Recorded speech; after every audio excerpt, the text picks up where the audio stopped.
Kona Fire Rock Pale Ale.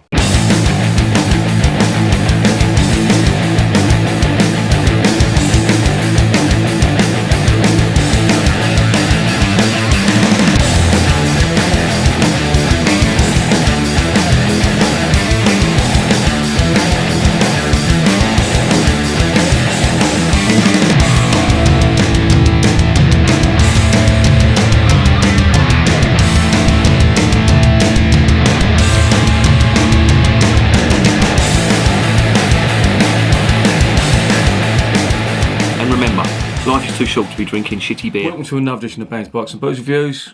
The sun is over the yard arm, which means it's time to drink some beer. And today we have got some Fire Rock Pale Ale by the Kona Brewery from the United States.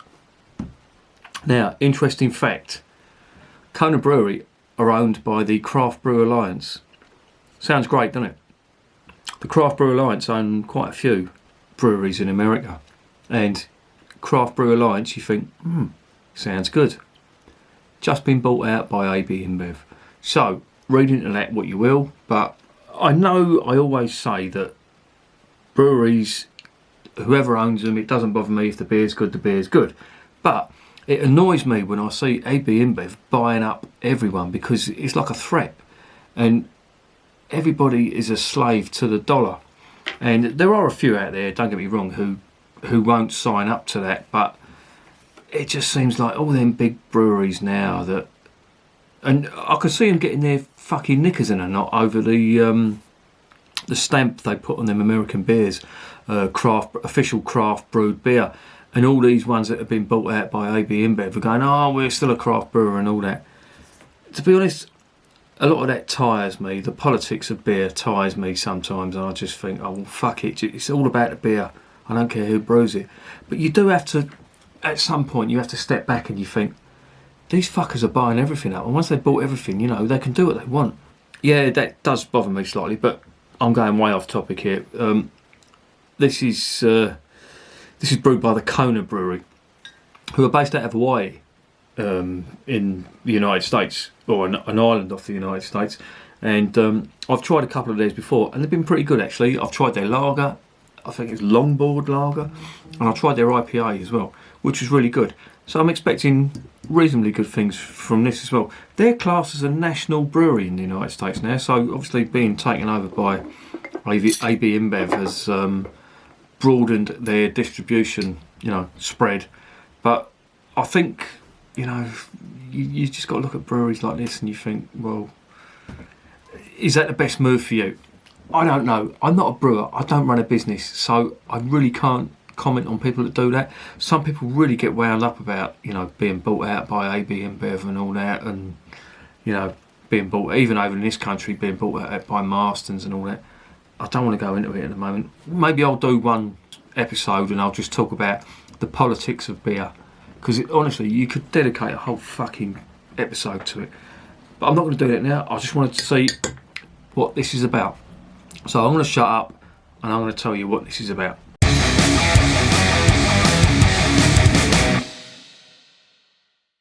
Okay, so what is this? Well, it is a 355ml bottle, which is quite a popular measure in the United States.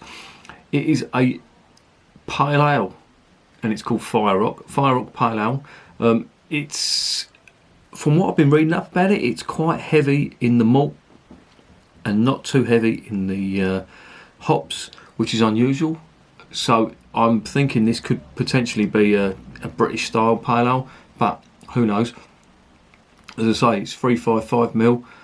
It's 5.8% in the volume, so it's quite a strong pale ale, and it's not got much else on what's in it. It's got a little bit on the top here. Our Fire Rock Pale Ale is inspired by the place, with a bright copper colour and a rich roasted malt taste.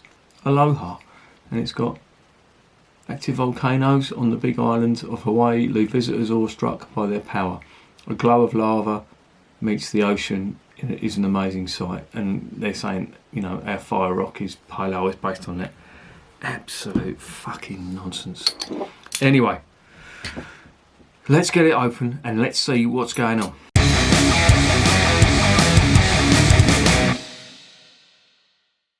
Okay, let's get this open and see what's happening. There is the cap. It is a typical Kona cap. If you've not seen one before, that is what they look like. And they've got like a gecko or salamander as their sort of trademark out the bottle. Sweet caramel malt, which smells really nice. I'm intrigued now. Let's get this into a glass and see what is going on.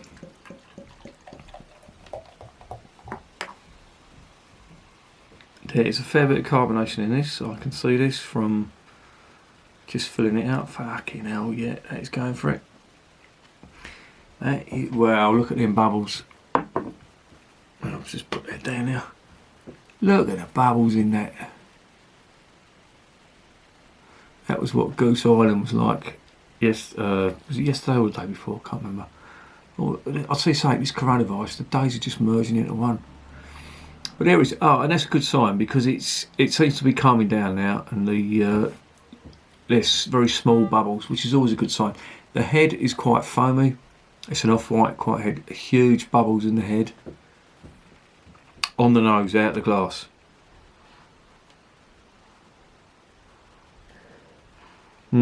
Sweet caramel and biscuit malts in this.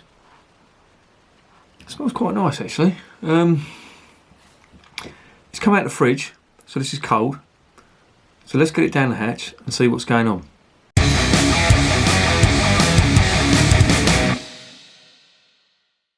Cheers.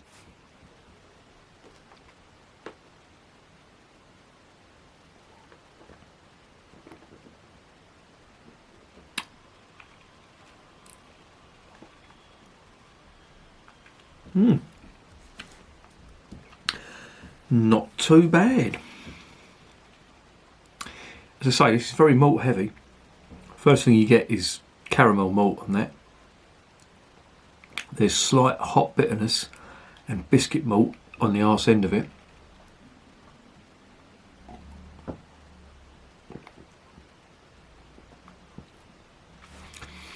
The carbonation in that, it's sort of, you're getting that in the mouthfeel as well. It's not very smooth, but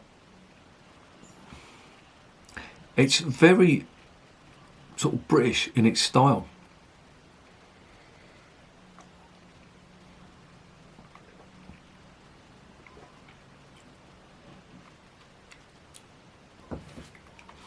There's a lot of caramel malt, and the hot bitterness is coming through on that now as well.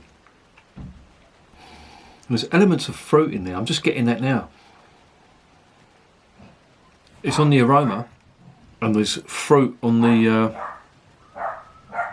palate as well. And that fruit seems to have set the dog off. Why? I do not know. Oh, it'll be the missus turning up. This is what they do. This is what they do when someone from their own family turns up. They're like fucking rabid wolves. Honestly. Anyway, back to the beer.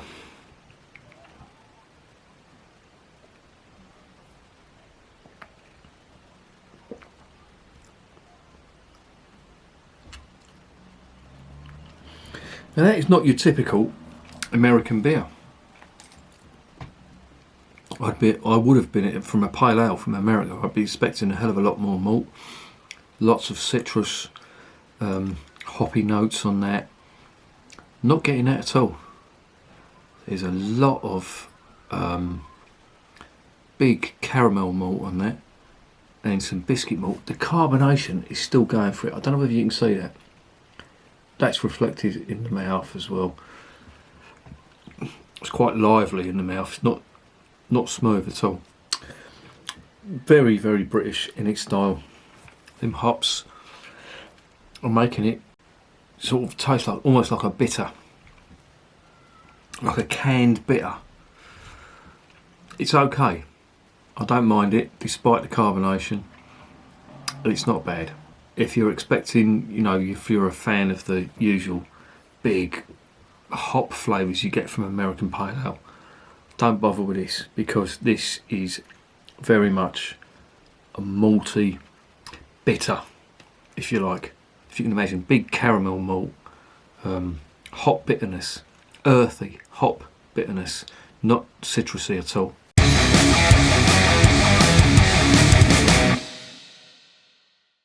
So what's the verdict? Well, really didn't know what to expect. I saw pale ale and I thought American brewery, you know, it's going to be big hops, big citrus. Exact opposite, big caramel malt, biscuit malt on the end, hop bitterness, British style hop bitterness, like earthy, slight spice on there as well.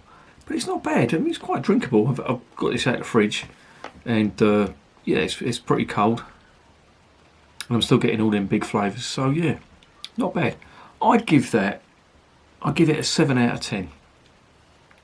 It's not amazing. It's different, and would I recommend it? That was about, was it $2.50 or something a bottle? Now that's half a pint. If you want to pay $2.50 for half a pint out of a bottle of what I would consider okay best bitter, then yeah, go for it. There's better that you can get out of the supermarket, you know, in a pint bottle. But all in all, it's not bad. I mean, you know, if they're drinking this in America, they're going to sort of get an introduction to the British style bitter. I'd love to see Americans trying this, American beer connoisseurs or American beer critics trying this and seeing what they think of it, because that to me is very British in its style. So yeah, 7 out of 10. Would I recommend it? If you really want to try it. But if you're in the UK, you know, there's bitters over here that will just fucking trounce that. And there you go.